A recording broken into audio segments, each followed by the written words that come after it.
홍순례입니다. 이번 시간에는 유영수 여사의 죽음 및 박정희 대통령의 죽음을 예지한 꿈 사례를 살펴보도록 하겠습니다. 이렇게 사회적, 국가적인 큰 변고가 있을 때 꿈꾸는 능력이 뛰어난 사람은 꿈으로 예지하고 있습니다. 어린 14살의 소녀가 꾼 꿈입니다. 1974년 8월 15일 광복절 날에 새벽에 꾼 꿈이라고 합니다. 꿈의 배경은 석양이 붉게 물들어가고 있었답니다. 그런데 큰 독수리 2마리가 나란히 하늘 높이 지는 해 쪽으로 날아가고 있었다는 거죠. 그때 어디선가 탕 하고 한 발의 총소리가 들리면서 독수리 1마리가 딱 떨어졌다는 겁니다. 나머지 1마리는 지는 해 쪽으로 계속 날아갔답니다. 자, 그리고 꿈에서 깨어났는데 몇 시간 후에 광복절 기념식장에서 유영수 여사님이 총을 맞고 병원으로 옮기는 도중에 운명하셨고 대통령 각하는 무사하다는 방송을 들었답니다. 그때 나이가 14살이었답니다. 참, 이분도 내가 어떻게 그런 나이에 그런 꿈을 꿨을까? 세월이 지난 지금도 그때 꿈이 생생히 기억에 남습니다. 자, 박정희 대통령의 죽음을 예지하는 꿈은 아주 많습니다.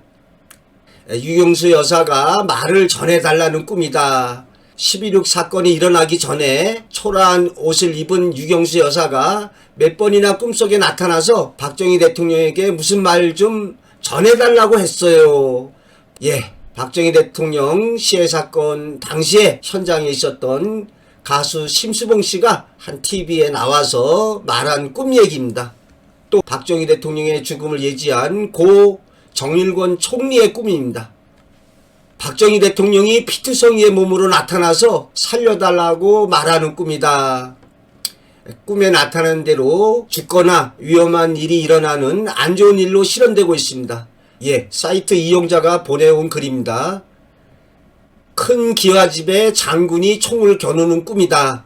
79년 10월 25일 꿈에 낯선 어느 곳에 갔는데 아주 큰 기와집이 있고 높은 담장으로 삥 둘러 있는데 발돋움해서 담장 안에 집을 들여다봤다는 거죠. 그런데 사람 하나 보이지 않고 조용하고 큰 방문 앞에 하얀 남자 고무신 한 컬레가 가지런히 놓여 있었다는 거죠.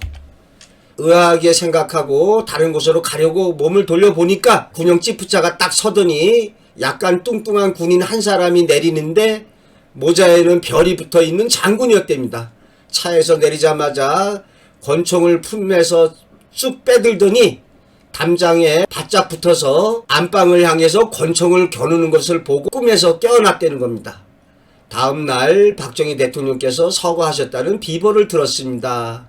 서울시 노원구 중계동에서 이런 꿈을 꿨습니다. 박정희 대통령의 죽음을 예지하다 11.6 사건이 있기 몇 달 전에 꾼 꿈이랍니다. 라디오 뉴스를 들으니까 박정희 대통령이 돌아가셨다는 긴급 뉴스가 보도되고 있었다. 깜짝 놀라서 길거리에 나가 신문을 사서 보니까 대문짝만큼 큰 글씨로 같은 뉴스가 기록되어 있었다. 너무 놀라서 꿈을 깨웠는데 그 당시에 국가원수 모독죄라는 것도 있었고 워낙 서리빨 날리던 시절이라 그냥 벙어리 냉가슴 앓듯이 끙끙거렸는데 꿈의 예지대로 실현됐다는 겁니다. 자, 박정희 대통령의 죽음을 예지하다 11.6이 나던 해 신년 초에 꿨답니다. 청와대 쪽에서 신용마가 공중으로 솟아오르더니 땅을 건너서 동작동 국립묘지에 떨어졌다는 겁니다. 솟아오를 때는 백색이던 말이 떨어질 때는 흑색으로 변해 있었고 말이 솟아올라 한강을 건너올 때 보니 서쪽으로 기울어진 해가 너무 슬픈 빛으로 낙조를 드리고 있었다. 이렇게 죽음 예지의 꿈이 석양을 배경으로 많이 전개되고 있습니다. 앞서 살펴본 독수리 2마리 중에 1마리가 떨어지는 꿈의 배경도 석양 무렵이었습니다. 석양처럼 인생의 마지막 시점이라는 것을 상징해주고 있습니다. 그 해가 다 기운 연말이 가까운 10월 26일에 일은 나고야 말았다. 자, 박정희 대통령의 죽음을 예지한 전처소생 따님의 꿈이 되겠습니다. 검은 옷을 입은 아버지가 모른 체하고 지나가는 꿈. 무언가 찾으면서 가야 한다는 꿈, 검은 옷을 입은 외교관 부인들이 울고 있는 꿈. 큰딸 박재옥이 아버지인 박정희 대통령의 죽음을 예지한 꿈사례입니다. 부친이 돌아가시는데 이렇게 죽음 예지의 꿈을 꾼다는 것은 지극히 당연한 일이라 하겠습니다. 박정희 대통령의 부관 출신이던 그 남편 병기를 따라서 캐나다에 대사로 가 있었습니다. 근데 그날은 그 섬나라 도미니카 공화국에 가 있었던 거죠. 그런데 한국 대사관에서 급히 찾는다는 전갈이 왔다는 겁니다. 큰딸인 박재옥은 가슴이 철렁했다. 그 전날 밤에 꿈속에서 아버지를 봤기 때문입니다. 꿈에 박재옥은 남편이 이전에 대사로 근무했던 칠레에 가 있었답니다.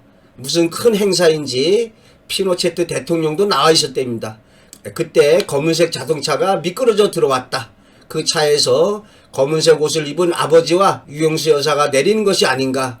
아버지는 다른 사람과 차례로 인사를 나누다가 큰딸 앞을 그냥 지나가는 게 아닌가. 그래서 피노체트 대통령이 박 대통령을 붙들고 당신 딸이 여기 있다 이렇게 얘기했는데도 모른 척하고 그냥 휙 돌아서 버렸다는 거죠. 또 며칠 전 캐나다에 있을 때도 이상한 꿈을 꿨답니다. 꿈에 외교관 부인들과 함께 청와대를 방문했는데 박 대통령은 누군가에게 쫓기기라도 하듯이 허둥지둥 무엇을 찾고 있었답니다. 나는 가야 되는데, 빨리 가야 돼, 9시까지 가야 되는데 이게 어디 갔나, 열쇠를 찾고 있는 것 같았답니다. 그래서 박재옥은 아버지 왜 그러세요? 뭘 찾으세요? 제가 찾아드릴 테니까 혼자 가지 마세요. 애타게 말을 걸었는데 아버지는 계속 서두르면서 어디론가 사라졌답니다. 주위를 둘러보니까 검은 옷을 차려입은 외교관 부인들이 울고 있더라는 거죠. 내 무덤에 침을 뱉어라 요약 발췌했습니다. 제가 다 읽어봤습니다. 아버지인 박정희 대통령의 죽음이라는 엄청난 일이 일어나기에 앞서서 딸의 꿈에 2번씩이나 안 좋은 꿈을 꾸고 있음을 보여주고 있습니다. 검은 옷을 입고 딸을 모른 채 하는 표상, 무언가 찾으면서 가야 한다는 표상, 검은 옷을 입은 외교관 부인들이 울고 있는 표상, 이처럼 상징적인 표상과 사실적인 미래투시의 표상이 얽히면서 앞으로 안 좋은 일이 일어날 것을 예지해주고 있습니다. 외교관 부인들이 울고 있는 표상은 사실적인 미래투시 꿈에 가깝습니다. 다음 시간에 노무현 대통령 및 김대중 대통령 또 정몽원 회장님의 죽음 예지 사례를 살펴보도록 하겠습니다. 많은 구독 신청 및 성원을 부탁드립니다.